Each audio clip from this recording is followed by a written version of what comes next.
एवं हमारे तमाम महापुरुष और बहुजन समाज पार्टी के राष्ट्रीय अध्यक्ष बहन मायावती जी को अपना आदरणीय नेता मानते हुए और इस देश में जन्मे सभी संत महापुरुषों को सादर नमन करते हुए गांधी राम साहब जो बहुजन समाज पार्टी के संस्थापक उनको सादर नमन करते हुए आज रत्नमयी और बौद्ध विहार चूना भट्टी में जो आप लोगों ने कार्यक्रम रखा है बहुजन समाज पार्टी के माध्यम से 26 जनवरी गणतंत्र दिवस का, साथियों इसके लिए आप लोग को बहुत बहुत साधुवाद, बहुत बहुत बधाई। दोस्तों, हम लोग बचपन से ही 26 जनवरी ही पढ़ाया जाता है और चिल्लाते भी हैं, सारे बच्चों को बताते भी हैं कि आज 26 जनवरी है, जबकि वास्तव में 26 जनवरी केवल डेट है। 26 जनवरी केवल डेट है।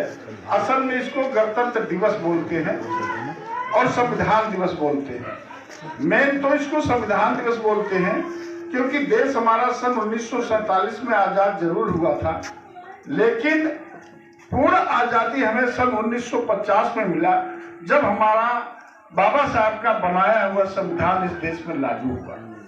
जब सन 1950 में हमारा संविधान लागू हुआ, उसी दिन से हम लोग इसको संविधान दिवस के रूप में मनाते हैं। तो साथियों, आप लोग को पता ही है कि संविधान बनने से पहले यहाँ मनोविधान चलता था। मनोविधान में आप लोग को सबको पता है कि हमारे नौजवान साथियों को नहीं पता होगा, जो हमारे पूर्वज थे बहुत प्रताड़ित थे। ना उनको धन रखने का अधिकार था, ना उनको बोलने का अधिकार था, ना उनको कपड़े पहनने का अच्छा अधिकार था, ना उनको वेद पुराण सुनने का अधिकार था। मतलब एक तरीके से जानवर से बदतर जिंदगी हमारे पूर्वज जीते थे। लेकिन जब बाबा साहब को मौका मिला, बहुत कष्टों के बाद, कई बच्चों की कुर्बानी देने के बाद बाबा साहब के कई बच्चे इस दुनिया से चले गए थे, लेकिन बाबा साहब यही कहते थे अपनी वाइफ से, माता सावित्रीबाई फुले से या माता रमाबाई फुले से, कहते थे कि देखो, हमारे एक बच्चा दो बच्चा चले जाने से दुनिया नहीं बदल जाएगी, लेकिन मैं जो काम कर रहा हूँ इस देश में हजारों बच्चों जो इस देश में कुर्बान हो रहे हैं, जो हमारे पूर्वज जो हैं, जो जानवर से बदतर जिंदगी जी रहे हैं, उनकी खुशहाली के लिए, उनकी भलाई के लिए मैं अपने बच्चों को कुर्बान कर रहा हूं और आने वाली पीढ़ियां जो होंगी वो इस देश में खुशहाल होंगी, इसलिए मैं ये काम कर रहा हूं। तो साथियों, बाबा साहब ने बड़े कष्ट के बाद, बहुत कुर्बानी देने के बाद इस देश में संविधान बनाया। संविधान ऐसे नहीं बनाने दे रहे थे लोग, बाबा साहब को भी संविधान सभा में नहीं पहुंचने दे रहे थे लोग। गांधी जैसे लोग, जिन्ना जैसे लोग, या और जो लोग इस देश में कांग्रेस एंड पार्टी के लोग थे, वो चाहते थे कि बाबा साहब संविधान बनाने में संविधान सभा में ना पहुंचे। इसलिए बाबा साहब जहां से भी चुनाव लड़े, वहां से इन लोगों ने बाबा साहब को हरा दिया, खुद कांग्रेसियों ने हरा दिया। इसके बाद बाबा साहब को पश्चिम बंगाल जो अब है वहां से चुनाव लड़ने का मौका मिला। बाबा साहब वहां से चुनाव जीत गए और संविधान सभा में पहुंचने का मौका उनको मिल गया। लेकिन साथियों, गांधी जी वगैरह ने जब पाकिस्तान और इंडिया का बंटवारा हुआ सन 1947 में, जिस जगह से बाबा साहब जीते थे, उस क्षेत्र को ही उन्होंने षड्यंत्र के तहत पाकिस्तान में दे दिया। अब बाबा साहब बहुत मायूस हो गए कि हम तो इस देश में अपने लोगों के लिए, भलाई के लिए संविधान सभा में जाना चाहते थे, लेकिन ये तो गांधी वगैरह ने हमको पाकिस्तान का संसद में भेजने का प्लान बना लिया। बाबा साहब बहुत दुखी है, उन्होंने इस्तीफा दे दिया कि मेरे लोग इंडिया में रहते हैं तो मैं इंडिया का मेंबर बनना चाहता हूँ, पाकिस्तान का नहीं। बाबा साहब ने अंग्रेजों से कहा कि भाई, देश आजाद होने से पहले अगर संविधान बनाने का मौका हम लोग को नहीं मिलता है या संविधान सभा में जाने का हम लोग को मौका नहीं मिलता है, तो देश आजाद होने का कोई फायदा नहीं है। क्योंकि आप तो देश छोड़ के चले जाओगे, देश को आजाद करके चले जाओगे, लेकिन हमारे लोग हजारों साल से जो गुलाम हैं, पहले भी गुलाम थे, तुम्हारे जाने के बाद भी हम लोग गुलाम ही रहेंगे। इसलिए अंग्रेजों ने फिर बाबा साहब को संसद भवन में पहुंचाने के लिए भी अंग्रेजों ने गांधी एंड कंपनियों पर दबाव डाला। गांधी वगैरह ने फिर मजबूर होकर बाबा साहब को संविधान सभा में भेजा।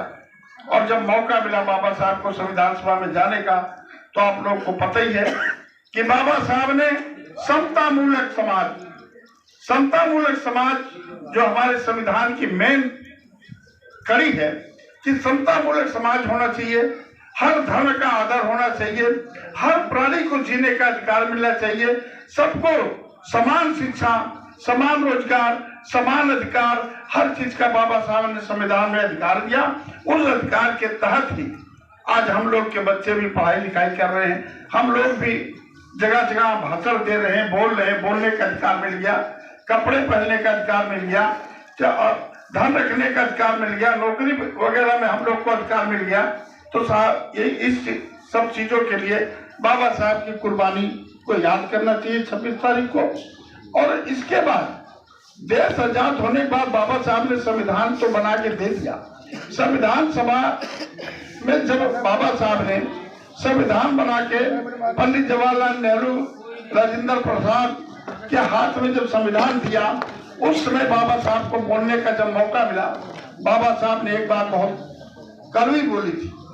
उस बात को आप लोग याद रखना कि बाबा साहब ने कहा था कि किसी देश का संविधान बहुत अच्छा क्यों ना हो, अच्छे से अच्छा क्यों ना हो, लेकिन उस संविधान को लागू करने वालों की नीयत अगर ठीक नहीं है और उस संविधान को पूर्ण रूप से अगर लागू नहीं किया जाता है तो वो संविधान बेईमानी साबित होगा, उस संविधान का कोई फायदा नहीं मिलने वाला है।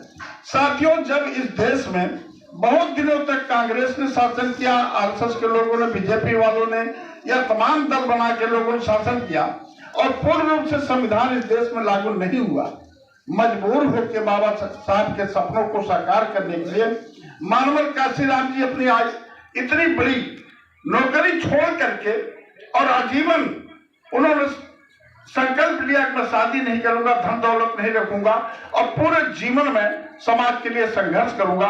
तो उन्होंने समाज के लिए संघर्ष करते हुए बहुत कष्टों के बाद बहुजन समाज पार्टी का गठन कर पाए।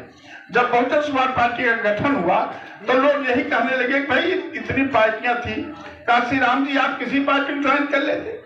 तो साहब का यही कहना था कि भाई हम पार्टी कैसे ज्वाइन कर लेते, आप लोग तो संविधान लागू नहीं कर रहे, ना हमारे लोग को मौका दे रहे हो, और आपकी पार्टियों में जो हमारे लोग जीत के जाते हैं वो आपके चमचा बन जाते हैं। तो हमें ऐसा पार्टी में नहीं जाना है, मैं अपनी अलग से पार्टी बना रहा हूं जिससे कि हमारे लोग खुद अपने ओर से जीते और जीतने के बाद अपनी बात संसद में, विधानसभा में जाकर कहें और अपने लोगों को फायदे के लिए, अपने लोगों के काम के लिए जाके वहां बात करें और उसके लिए कानून बनाएं।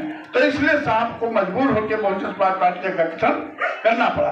तो पहले इन लोगों ने बहुत शोर मचाया कि बहुजन समाज पार्टी जो काशीराम साहब ने बनाया है ये अमेरिका के एजेंट हैं।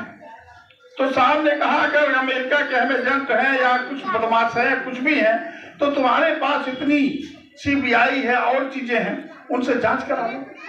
फिर साहब को जब इन्होंने देखा कि साहब नहीं रुक रहे हैं, पूरे देश में साहब का कारवां बढ़ता चला जा रहा है, तो इन्होंने एक जाति विशेष में कहा कि साहब तो फला जाति के हैं, चमार जाति के हैं। तो हमारे लोगों ने फिर कहा कि जब साहब हमारी जाति के हैं तो हम क्यों ना अपनी जाति के साथ खड़े हो जाएं। साथियों, उस समय फिर एक आंदोलन जो चला तो हमारे जो शेड्यूल कास्ट के बिरादरी के लोग थे, शेड्यूल ट्राइब्स के लोग थे, कारवां बना के साहब के साथ चलना शुरू कर दिए।